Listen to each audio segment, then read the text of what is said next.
volta e meia somos pegos dentro da mesma discussão que, na verdade, já deveria ter sido finalizada. Principalmente depois da declaração do Ronaldo em relação a tudo que envolve essa situação. E é uma situação específica. Estádio Mineirão, Cruzeiro e seus mandos de campo.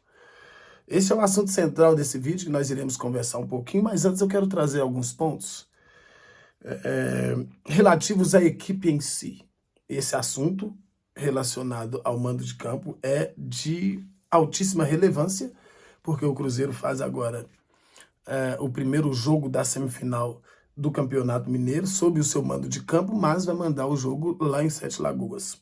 E isso, claro, desencadeia as discussões, principalmente porque o Cruzeiro não consegue vencer quando é o mandante. São 3 vitórias em 8 jogos e essas 3 vitórias fora de casa. Um dos mandos, quer dizer, sob o seu mando de campo, Cruzeiro não venceu, também não perdeu. Quer dizer, perdeu um, né? Contra o Pouso Alegre. Cruzeiro tem uma derrota.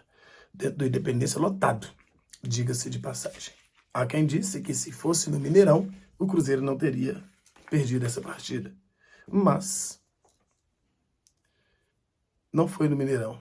E nós não podemos dar certeza se venceria ou se não venceria a equipe do Pouso Alegre. Podemos dar certeza daquilo que vimos. O Cruzeiro perdeu diante do seu torcedor. Então é uma discussão que vem já se arrastando. E nós vamos falar de valores aqui. Então, antes de entrar nesse assunto, eu quero tratar da questão de gestão. Porque eu estou preocupado com o rumo que as coisas parecem ter tomado, principalmente depois do último jogo. O último jogo acendeu vários gatilhos, ligaram, né? Ligaram vários gatilhos, acionaram vários gatilhos. Medo, pavor, terror, incertezas, desacreditações. Claro, o Cruzeiro empatou um jogo que parecia ter perdido. Parece que perdeu. Aquele jogo, inaceitável empate. Principalmente jogando como jogou. Se fosse uma partida em que o Cruzeiro tivesse dominado os 90 minutos, vencendo por 1-0, 2-1, e tomasse um gol por alguma fatalidade. Não foi isso que aconteceu. O Cruzeiro empatou aquele jogo de forma fatídica, horripilante.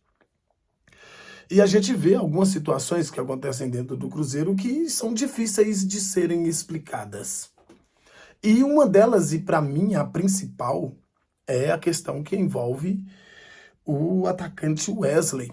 O atacante Wesley, que veio da equipe do Palmeiras e até hoje fez um bom jogo contra o Atlético e fez 20 minutos de um bom jogo contra o América. 2 jogos grandes que esse jogador conseguiu aparecer e fazer acontecer o seu melhor futebol.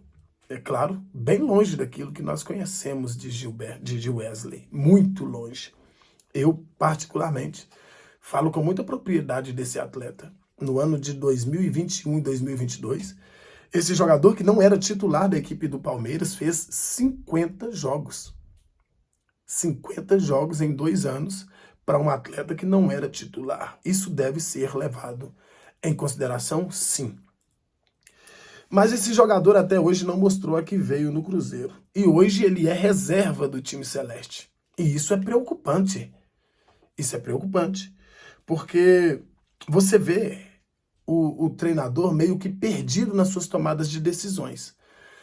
Claro, nós não vamos execrar o técnico.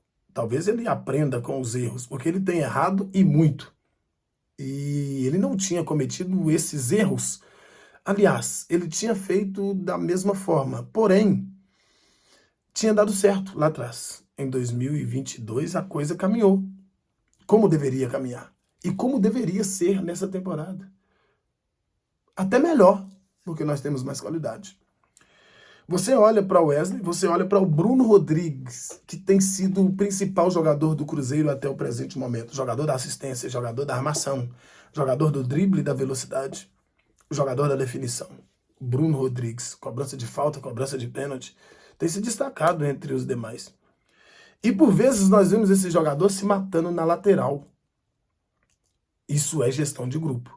Uma vez o jogador participar de determinada partida, em determinada posição, poxa, tranquilo. A gente pode falar também do Alisson, jogador de setor de meio campo muito bom e que está jogando muito bem na lateral. Mas será que ele gosta de jogar por ali? Ou ele simplesmente joga onde coloca e faz o seu melhor? E procura entregar o seu melhor? Isso precisa ser olhado com muito carinho. São diferentes as características dos jogadores que aqui estão. Não são mais aqueles jogadores desconhecidos que jogavam por clubes pequenos do interior e que não têm uma história, que estavam procurando escrever ou iniciar a escrita das páginas da sua própria história. É mais fácil gerir esse tipo de jogador. Hoje, nós vemos um Nicão e não sabemos onde ele joga. Se ele é o meio armador, se ele é o camarada aberto pelo lado direito de ataque para cortar para dentro e finalizar, a gente não sabe. Então, isso precisa ser levado em consideração. Nós estamos vivendo um problema de gestão de grupo. Eu espero que isso melhore.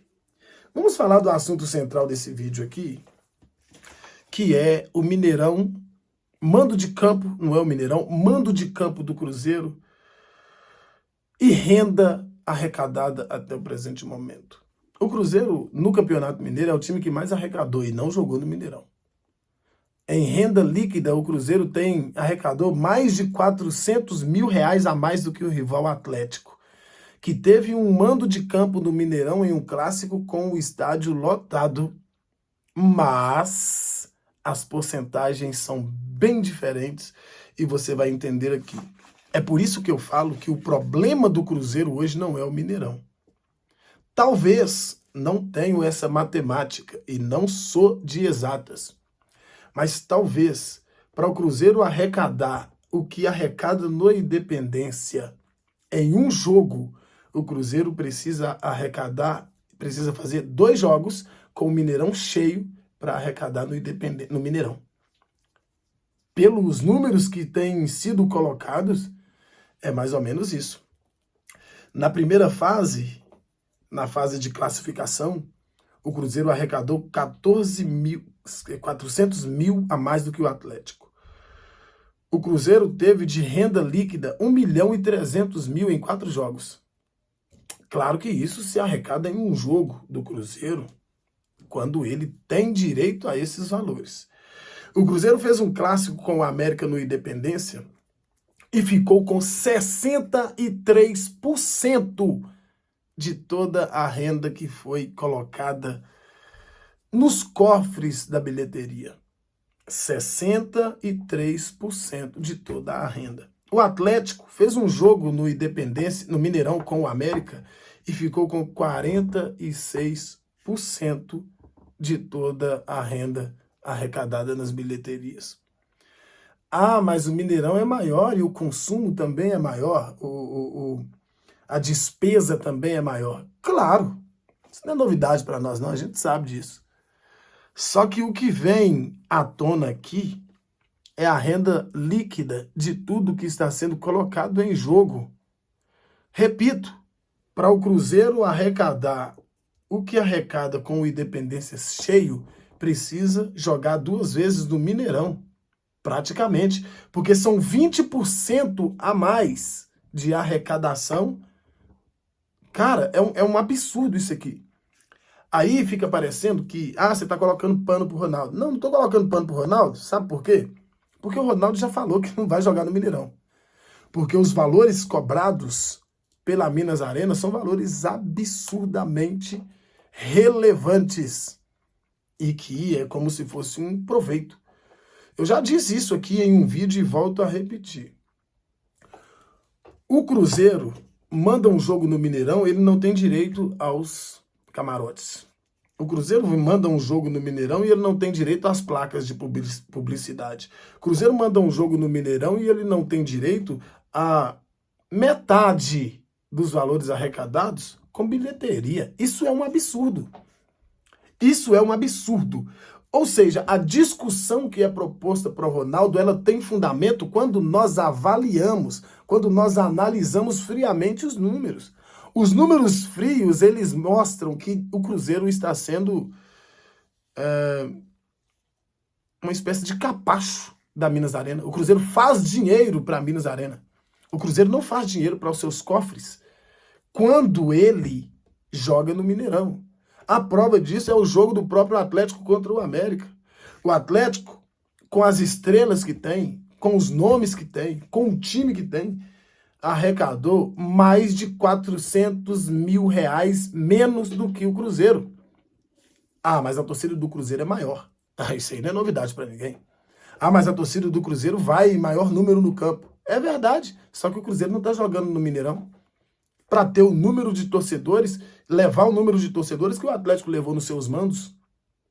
Se você observar, o Cruzeiro não levou 2/3 do número de torcedores que o Atlético levou nos seus jogos, mas a arrecadação que o Cruzeiro obteve, e nós precisamos bater nessa tecla. Por quê? Por que precisamos bater nessa tecla? Porque é de dinheiro que o Cruzeiro precisa arrecadar.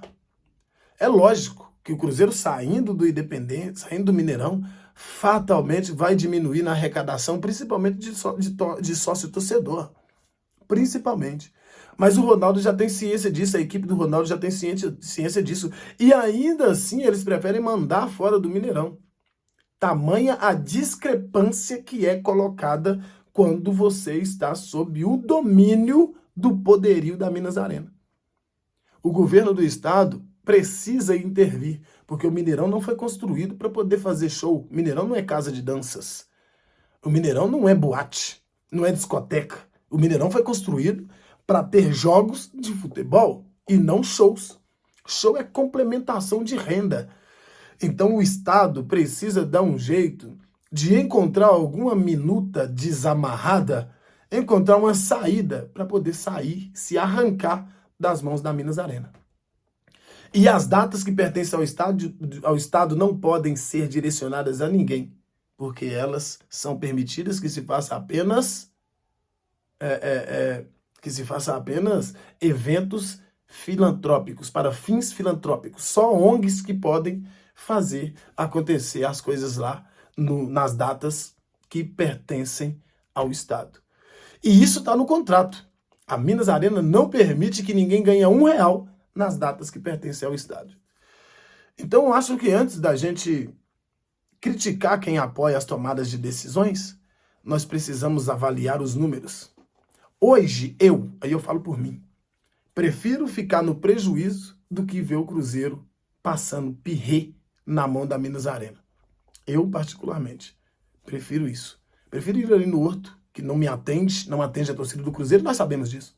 7 Lagoas, provavelmente a gente vai descer para lá, para poder acompanhar o jogo do Cruzeiro. Mas no Mineirão, não. Enquanto a Minas Arena for regente, enquanto essa instituição estiver na frente, ela não pode levar o dinheiro do cruzeirense.